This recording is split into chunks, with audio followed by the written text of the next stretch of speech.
ఇంగ్లీష్‌లో మాట్లాడాలంటే భయమా? మీలాంటి వాళ్ళ కోసమే spoken English personal training classes వెంటనే జాయిన్ అవ్వండి.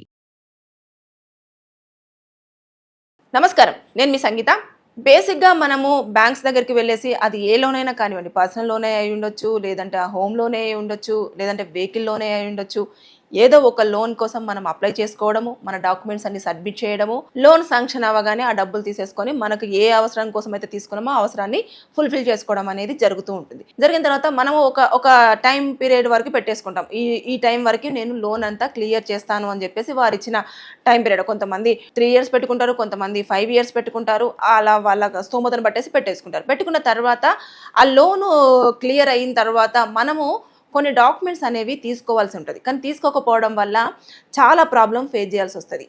అంటే బేసిక్గా ఇది జరిగింది కాబట్టి నేను చెప్పడం జరుగుతుంది. ఒక కేసులో నేను చూశాను. ఆ వ్యక్తి అమౌంట్ ఆఫ్ మనీ తీసుకున్నాడు బ్యాంకు నుంచి. తీసుకొని అతను మొత్తం ఈఎంఐలు ఎప్పటికప్పుడు క్లియర్గా కడుతూ వచ్చాడు. అంతా అయిపోయింది. అయిపోయిన తర్వాత ఆ బ్యాంక్లో ఉన్న మేనేజర్ వేరే బ్యాంక్కి షిఫ్ట్ అవ్వడము, తర్వాత నెక్స్ట్ అక్కడ ఇంకొక ఎంప్లాయీ ఎవరైతే ఉంటారో ఆ ఎంప్లాయీ కూడా షిఫ్ట్ అవ్వడం వల్ల ఇతని బ్యాంక్ ఏదైతే లోను క్లియర్ అనేది వాళ్ళు మెన్షన్ చేయాలి. అందులో మెన్షన్ చేయకుండా వదిలేయడం వల్ల బ్యాంకు నుంచి ఈయనకు విపరీతమైన కాల్స్ అనేవి వస్తూ ఉండేవి.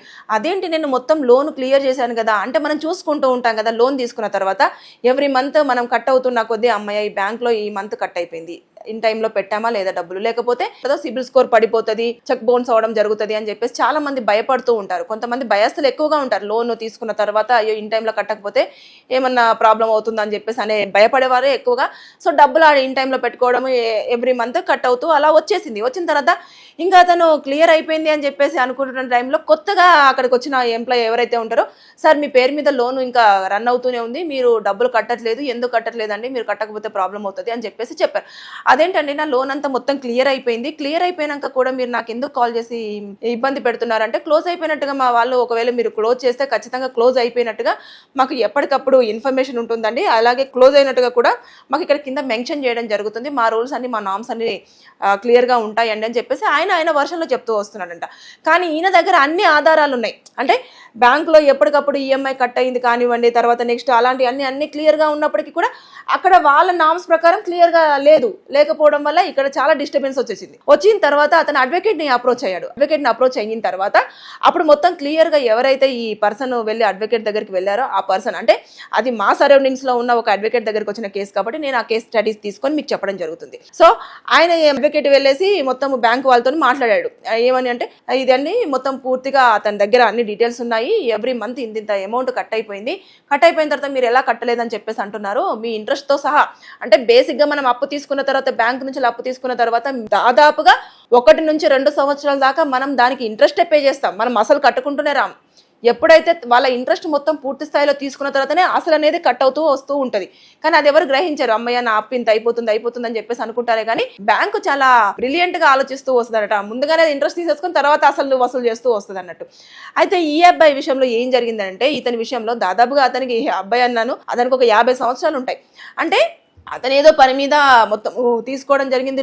లోన్ తీసుకున్న తర్వాత కడుతూ వచ్చేసాడు, అయిపోయింది. ఇంకా అతను కూడా రిటైర్మెంట్ స్టేజ్కి వచ్చేసాడు. అప్పుడు మళ్ళీ స్టార్ట్ అయిపోయినాయి వాళ్ళకి కాల్స్. భయపడి అడ్వకేట్ని అప్రోచ్ అయితే, అడ్వకేట్ వెళ్ళి బ్యాంక్ని అప్రోచ్ అవుతే మొత్తం అన్ని ఇంకా ప్రూవ్ చేసుకోవాల్సి వచ్చింది. మొత్తం ఎవ్రీథింగ్ చూపించేసి, ఇదిగోండి ఈ పలానా టైంలో ఇంత కట్ అయిపోయింది, పలానా టైంలో ఇంత కట్ అయిపోయింది, మొత్తం ఓవరాల్ గా మేము క్యాలిక్యులేషన్ చేస్తే అతను తీసుకున్న దానికంటే దాదాపుగా ఒక 3.5 లక్షల వరకు కూడా మీరు విత్ ఇంట్రెస్ట్ తో కలెక్ట్ చేయడం జరిగింది అని చెప్పేసి చాలా స్పష్టంగా మొత్తం ఎవిడెన్స్ తో సహా ముందు పెట్టేసి అడ్వకేట్స్ మాట్లాడిన తర్వాత, సార్ ఇక్కడ ఏదో పొరపాటు జరిగిపోయింది, అంటే ఇతను క్లోజ్ అయిపోయిన తర్వాత ఈ సర్టిఫికేట్స్ తీసుకోలేదు కాబట్టి దానివల్ల ఇలాంటి ప్రాబ్లం ఏమైనా ఫేస్ అయ్యిందేమో అని చెప్పేసి చెప్పడం జరిగింది. అంటే ఎప్పుడైనా సరే మనకు ప్రాబ్లం ముందు వస్తుంది అని చెప్పేసి అనుకోవడం, అంటే ఎవరికో వచ్చింది కదా మనకు రాలేదు కదా అని చెప్పేసి లైట్ తీసుకోకండి. ఎందుకంటే ప్రాబ్లం ఎప్పుడు ఎలా ఏ విధంగా వస్తుంది అనేది ఎవరికీ తెలియదు. చూసారు కదా, అతను మొత్తం ఎప్పటికి టైం టు టైం అతను ఈఎంఐ కడుతూ వచ్చాడు. కానీ కట్ చేస్తే అక్కడ ఏమైపోయింది, అక్కడ ఉన్న ఆఫీసర్స్ ఉంటారో వాళ్ళందరూ కూడా షిఫ్ట్ అయ్యి వాళ్ళకి ట్రాన్స్ఫర్ అయిపోయి వెళ్ళిపోవడము, వేరే వాళ్ళు రావడము, దాన్ని పూర్తి స్థాయిలో క్లియర్ గా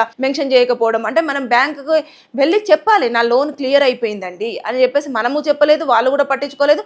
అలా ఇంకా ఎవ్రీ మంత్ కట్ అవుతుంది కదా అని చెప్పేసి అన్న తర్వాత ఇతనికి ఇంకా మెల్లగా కట్ అవ్వకుండా ఇలా ఉండడం వల్ల ఇదంతా జరిగింది అని చెప్పేసి అతను కొత్తగా వచ్చిన అతను ఇంకా చాలా ఇబ్బంది పెట్టడము, మళ్ళీ అడ్వకేట్ ని వెళ్ళడము, ఇవన్నీ చూపించిన తర్వాత అప్పుడు తెలిసింది ఏంటంటే, ఇక మీదట ఎప్పుడైనా సరే ఈ డాక్యుమెంట్స్ అనేది తీసుకోవాలి. చాలా మంది తీసుకోకుండా వదిలేస్తారు కాబట్టి నేను ఈ విషయాన్ని మీకు చెప్పదలుచుకున్నాను. అందుకే మీ ముందుకు వచ్చాను. బేసిక్ గా ఎప్పుడైనా సరే ఏ లోన్ తీసుకున్నా సరే కంపల్సరిగా ఒక 5 డాక్యుమెంట్స్ బ్యాంకు నుంచి వెళ్ళి వాళ్ళు ఇవ్వను అన్నా మీరు ఖచ్చితంగా అడిగి తీసుకునే బాధ్యత మీదే. ఆ డాక్యుమెంట్స్ ఏంటంటే ఫస్ట్ నో అబ్జెక్షన్ సర్టిఫికేట్, తర్వాత loan closure letter, final repayment statement, original loan agreement, release of collateral. ఈ డాక్యుమెంట్స్ అనేవి కంపల్సరిగా ఏ బ్యాంకు నుంచైనా సరే మీరు లోన్ క్లియర్ అయిన తర్వాత మొత్తం క్లోజ్ చేసుకోవడానికి ఈ డాక్యుమెంట్స్ వారి దగ్గర నుంచి తీసుకోండి.